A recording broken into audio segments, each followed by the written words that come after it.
What's up, everybody? I'm Brendan Graber, and I'm here with James Duggan. Hello! And we're here to play Legend of Zelda: Link Between Worlds for 3DS as part of our 125th celebration of Nintendo. Yeah, Can our you believe it's 125th been anniversary. So many years? Yeah.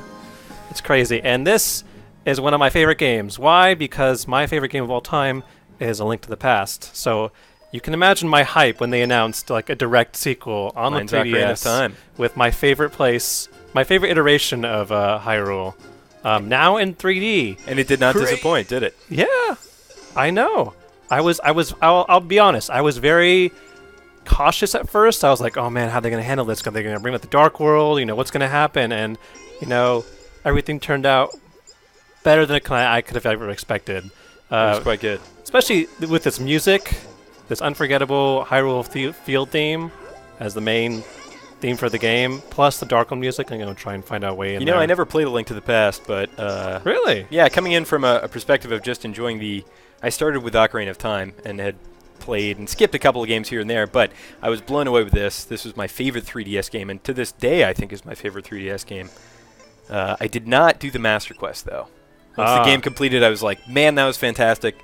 I'm going to dip out. I had to go right back in and play it again. I was that happy with this game. I don't do it with a lot of games. This is a second playthrough, though, because of the color of the sword, correct? No, he's... I got it's the tempered sword, not the gold sword. Oh, okay. All right. We're all like, it's kind of late game, not full end game.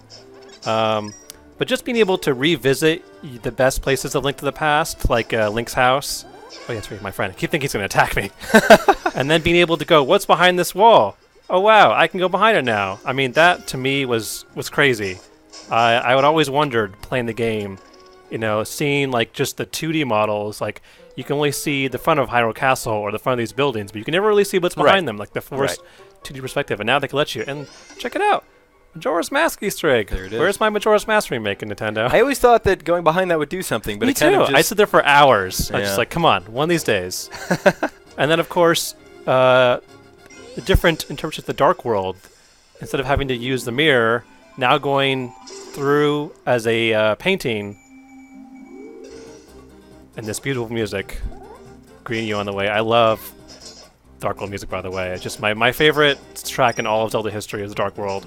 And I was very satisfied that not only do they bring it back in a really good way, it actually changes depending on how your level progression is. Like, when you're at the very end of the game, it has like this really big fanfare. Whereas now it's kind of like a catchy beat.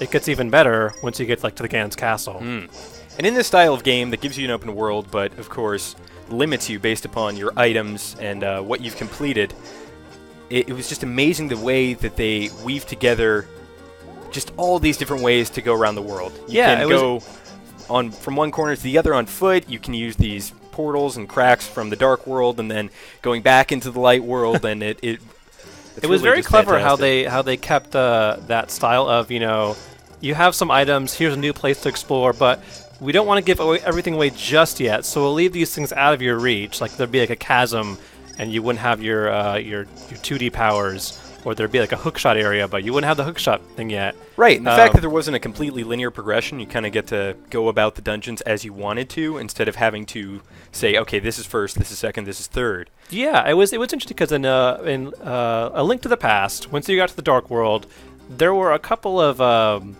dungeons you can go to in any order you wanted, but they kind of kept it in like a numerical order. But in this game, along with the ability to rent and purchase weapons, they really let you just take it how you wanted to go. And they didn't tell you which dungeons were harder. They kind of just let you figure out for yourself. So, like, you know, the very first dungeon I went to was, I think, the Ice Caverns.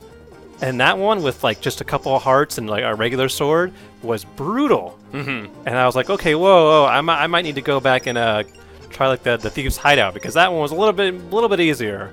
But it was nice. It's a very different style of Zelda, and I'm glad they took the risk of letting you choose how you want to progress. And I really hope we see it again. Oh, you've been trapped. You may have to. This one badly. Oh, I'm okay. That's all right.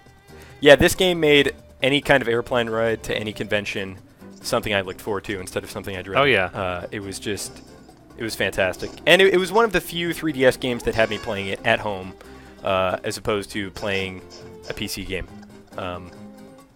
Yeah, I was just absolutely in love with this. And this I thought just it was basically was a nice bookmark to a year of really great 3DS games. Yeah, there were some great titles. I think it was the year that I got a 3DS. Was the year it was like all these games started coming out, and then I heard about Zelda. Like, okay, now my purchase has been really justified. This is a difficult question, but how does this rank compared to the other Zelda games in terms of your favorite? See, I know that's very subjective and a little bit granular, but what do you think? Because, like, as I said, my favorite of all time has to be Link to the Past. So seeing this was like, oh, this is an obvious number 2, and I'm not sure, to be honest. Like, I do think it's a really great game. It is my favorite handheld Zelda, by far. By far and away, my favorite handheld.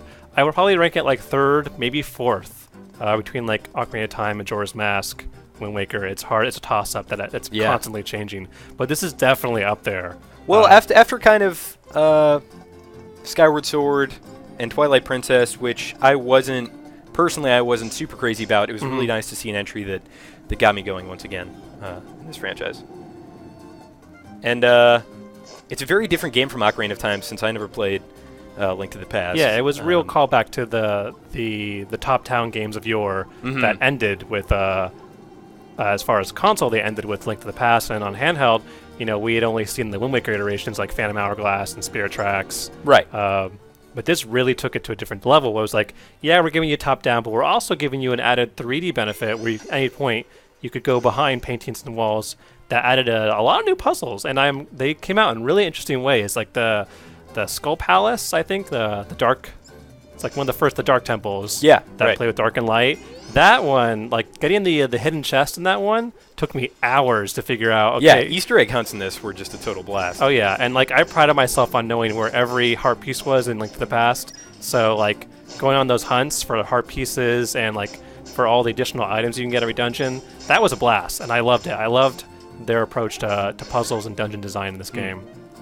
And of course, one thing that a lot of people really realized was the Street Pass functionality in this game, which was a first for Zelda games, was a kind of multiplayer, if you could call it that. It was against AI, but you could save your current Link and use them as a shadow Link for other people passing you by. It's a faux multiplayer. Yeah. It's kind of a A equals B, B equals C kind of thing. Where B but it brought on this really cool arena fights that like I would have never thought about in Zelda game, but it actually worked out pretty well, especially if you had like your fully decked out Link and you find another one. Like, the AI was really responsive, and it was kind of hard to find a way to get in their attacks. I have to like play like who can dodge the attacks the best with the AI Links, and they had like this little achievement system too, which is pretty fun as well. In terms of the Easter egg hunt, this was the first Zelda game for me that I used wiki and walkthrough free. Oh, speaking of Easter eggs, you got a little guy down there. Oh, yes, the Mai-Mais. These were like creepy little creatures. But they were cool because they also added a new iteration to the collectible hunt. Not just finding items, but finding upgrades. Right. And being able to use the mini-map on the bottom screen to place little pin markers for where I knew they were, but I couldn't get to them. That was cool. I loved it. And the story, I was blown away by. I did not see that kind of final spoiler coming, which of course we will omit here. But when it did, I was like, "What?" There was the essence of it. I didn't get the full twist until the very end. I thought I had it figured out. Yeah, I was wrong. Yeah. There were definitely parts of it that I understood, but then when that very final reveal came along, I was like, "Wow."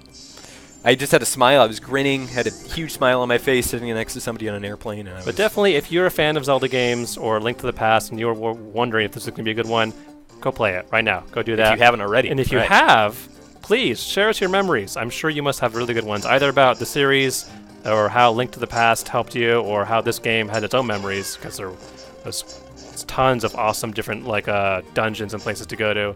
So be sure to share in the comments and stay tuned, because we'll be doing even more Let's Plays of all the best Nintendo games. Oh, yes. So for all things Zelda and Nintendo, keep it locked right here on IGN.